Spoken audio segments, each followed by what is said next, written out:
What's up, guys? Welcome back to the channel right here with the Rustbelt Mechanic. Today we're going to be talking about the flat rate system. That's right.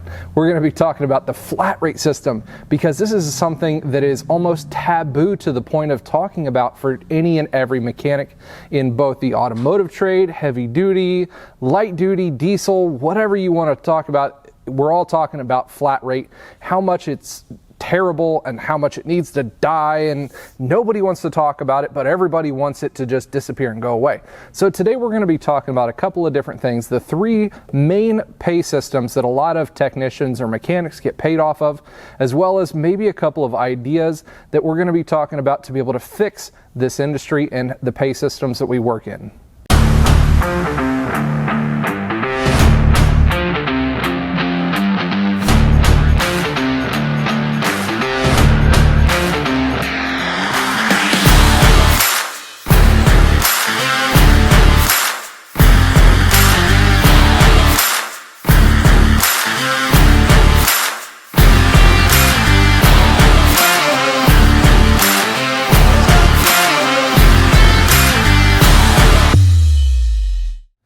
Now, before I wanted to get into all the information in this video, I wanted to let you know that down in the description below, right at the very top, there's going to be a link, and this is going to be a link to a survey for you guys. I really want all the information that I possibly can from everybody in, doesn't matter what field you're in, whether in your automotive, you're in diesel, light or heavy duty, you're working on heavy equipment, machinery, aeronautics, whatever it might be, you work on boats, I don't care. I want to know what you guys work on, how you guys work, and we're going to be talking about the pay systems. Now, just letting you know, there's no personal information. You're not putting your email in. I just want to get some knowledge from everybody who is a mechanic or a technician in their relative industry to see about how they're getting paid, where they're at in the field, and what they like or dislike about their pay systems. Now let's get into the main three pay systems.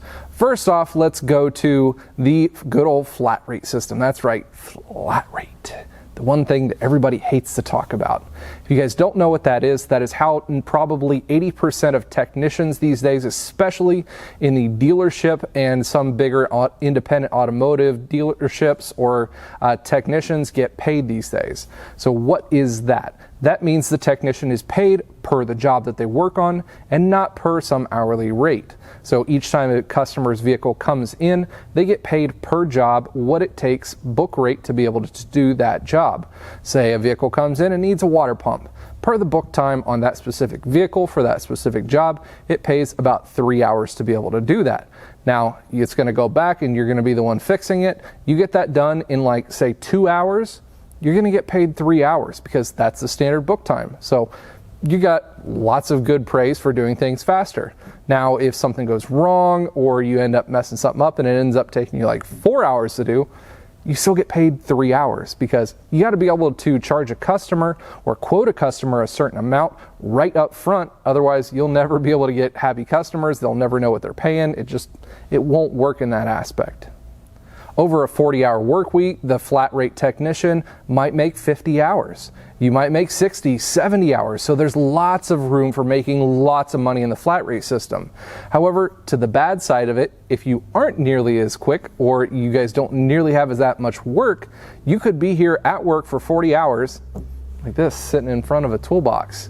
If you're not working, you're not clocking the hours, it means you're not making any money. So that's where the flat rate system falls flat on its face because a lot of the technicians, it might come through a slow season and they don't get paid anything to not do a whole lot of jobs, or they might get hosed on, say, if I'm sitting here waiting on parts for one of these vehicles, I'm not working then either, so I'm not getting paid there. So that is one of the big negatives to it. Now, another one of the big negatives is what we here in the dealership industry have to take into account, and that is warranty pay. Now, because I am a Chrysler certified technician, that means I should be able to do Chrysler vehicles better than anybody else. At least that's what they say. So for that 3-hour water pump job that might have come in earlier, if that is under Chrysler manufacturer warranty, Chrysler is only going to pay us at the dealership 1.3 hours to be able to do that job. Less than half of what it would standard pay for a customer who just came in off the streets and wanted that done, we would charge them the 3 hours because that's right here. Shopkey, Mitchell, all data, whatever you want to get it, the flat rate book time systems, that's where they get them from. That's what they would pay. But warranty time, they can pretty much write their own check to what they want to pay because they're the boss and you can't do anything different against them. So that's one of the major things that we need to be able to fix with the flat rate industry. And I think that is one of the worst parts, especially here in the dealership life, that people have the most problems with. Like I said, when the times are good, they're really, really good in the flat rate system. A couple of years ago when I wasn't the shop foreman, I was turning on average 62 to 63 hours a week. That was over like a yearly average. 62 or 63 hours in a week, especially when I'm only here for 42 and a half hours in a week, that's pretty darn good. And the gettins were getting good right then, I'll tell you that much. Now I'll go through that in another video on how I'm paid as a shop foreman, but again, that's for another video. Now, we've talked about a couple of the downfalls to the flat rate system, like when they don't have any work, but what is the flat rate system so hurtful for that everybody else that's outside of the industry hates it for the most? Now again, when we're talking about flat rate, you're trying to make the best time you possibly can for the time that you're doing the jobs. So what does that usually promote? Hurry, hurry, hurry, hurry. Because the more jobs you get done, the more you're going to get paid at the end of the week. Now that might lead to cutting corners, it might lead to rushing through jobs, doing things a little bit worse than what you probably should, and that's where we fall face first as an industry in our quality control and being, decent technicians. Now, a lot of these technicians who do these cutting corners, they often find themselves really getting slapped in the back of the head with a lot of comebacks. What they don't realize is comebacks are going to take you twice as long to be able to figure these things out. You're going to have to bring the car back in. You're going to have to diagnose it again for free. You're going to have to fix it for free. So not only are you losing that time, you're missing out on the time that you could have been working on something that paid you money. You're losing money. Your boss is losing you money. It's bad news all the way around. But you know what? People still do it. Why? I'm not sure. It's probably human nature to want to rush through things and make more money. That's about the only thing I can think of. Or they just haven't been burnt enough on certain jobs to know that, you know what? You probably shouldn't cut those corners and we should take our time and properly diagnose these vehicles so we don't have comebacks. So just one of those little bits of food for thought for you new technicians getting into the flat rate industry. Now enough of the big bad flat rate system and let's get into the hourly system. Now for most people who aren't in the flat rate system or hate the flat rate system, they usually say, well, what if we just made everybody hourly? So that's what we're going to talk about here. Now the hourly system, just as it sounds, is hourly.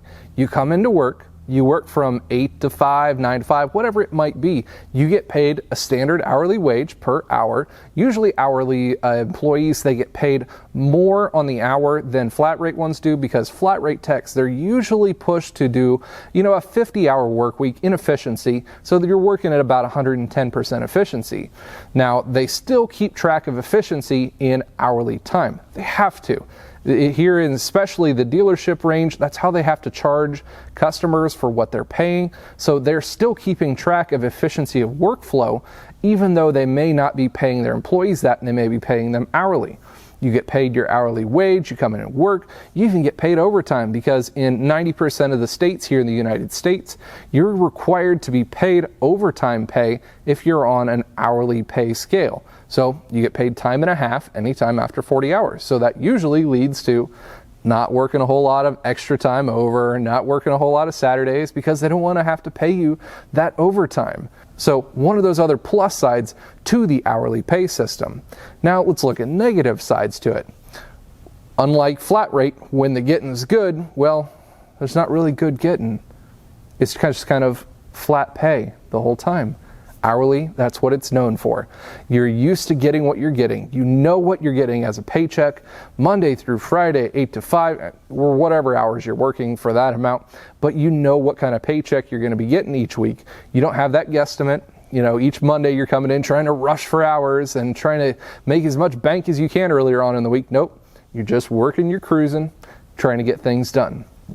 That's where a lot of the shortcomings come for the system of hourly in the dealership world, because not a lot of them are made to think about what they're looking at in the way of efficiency. So some people think that the hourly system here in the automotive world kind of promotes a little bit of laziness. They don't cut corners like the flat rate system, because you're working hourly, you might as well get your stuff done and not get in trouble for it. So take your time and do it.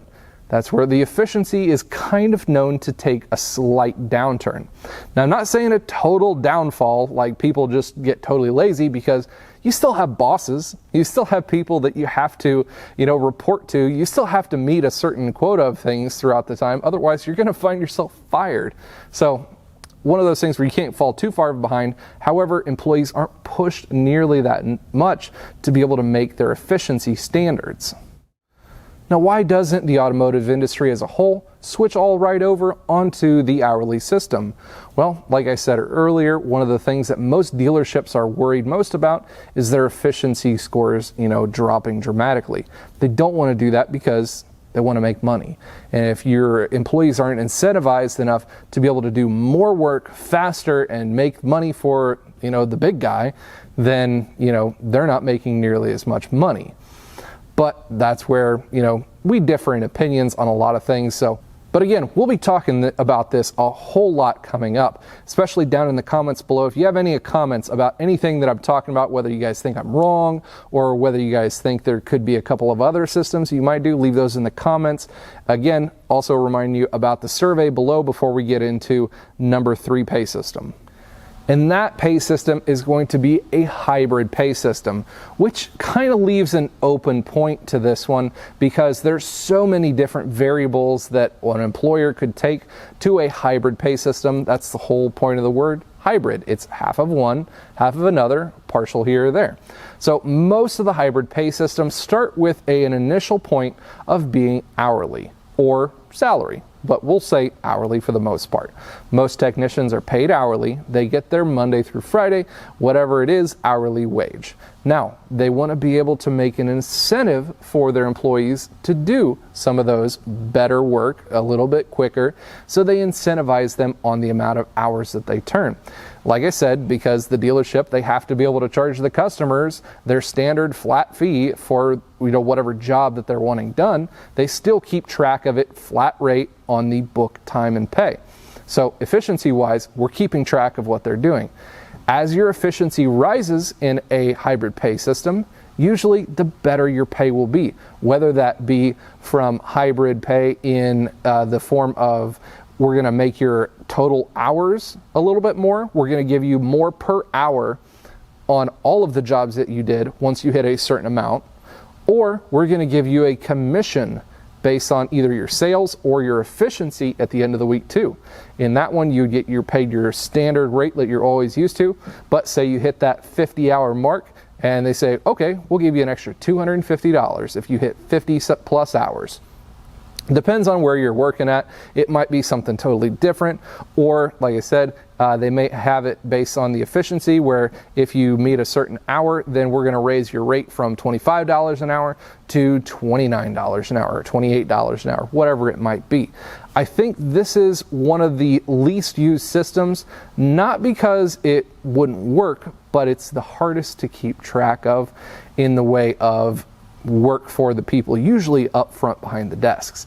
They find out that, oh, not only do I have to keep track of their hours, but I also have to keep track of their efficiency and everything that the shop does on top of that. So there's usually a whole lot of whining when it comes to the people who do the payroll. So that's why you don't see these hybrid systems taking hold very much, because the people who are doing the running of them, they usually are the ones getting screwed behind on that one. However, I see a hybrid pay system as something that's pretty decent. It's something that's, again, very different between industry to industry, and you could throw in just about any variable into the commission portion on the end of it that you want to. Either that, I have seen a couple of hybrid systems where the base pay is flat rate, but again, based on efficiency and stuff, that you might have more of a bonus at the end of the month, something along those lines. It works itself out in the end. Well, I would have to say I've rambled on enough about the pay systems. Hopefully I've given you guys enough information here to be able to go off of. What this video is just going to be a first video in a series of videos about the flat rate and all the different pay systems. And this is going to be the one where I need your guys' help more than anything. I need input from everybody in every industry. Again, down in the description below, there's going to be a link to a Google form. Click on that one. It's going to be a really short, easy survey, 5 to 7 questions right around there, based off of where you guys work, what industry you work in, what kind of pay you do, whether you agree with the flat rate system, and maybe something in your mind, what may be to fix the automotive industry in the way of pay, whether that be changing pay scales altogether or going to a certain different hybrid system. I want to hear input from you guys to be able to make a bigger and better video series for this whole idea. Really, in the end, I have a big goal in mind. Earlier on, I did a video about the UAW, the strike with GM, and a whole lot of what the industry was hurting for in the way of paying attention to its employees. And a lot of the UAW employees especially, their response to just about everything that anyone said was, well, why don't you guys unionize so you guys have someone standing behind you? And you know what? I don't think we need that. I don't think we want to go to that. I don't think we need a union standing behind us. I don't think we need government standing behind us. I think we just need to stand up for what we are, what we want, and us as technicians, we're severely underpaid for what we do. And we need to bring that to the limelight, and that's what I'm hoping that this video series is going to do, is bring a whole lot of light into the dark areas of the automotive industry. Hopefully that light will bring enough attention to certain people, or at least give you guys some power to stand up for yourselves, for your fellow technicians, for all the people who are oppressed by bad pay systems, bad employers across the entire line. We need to snuff a lot of that out. So let's get some information so we have some firepower in the first place. Let's go down, fill out that survey. After that, we're going to make a couple more videos based on that information, giving you guys some ideas of how people are paid across the country, give you guys more firepower, hopefully to get better pay in your positions. Well, that's about all we've got for the video today. I appreciate everyone tuning in. And again, please go down in the description below, click on that survey and take that one for me. It would mean a lot to you and a lot to everybody here in the industry.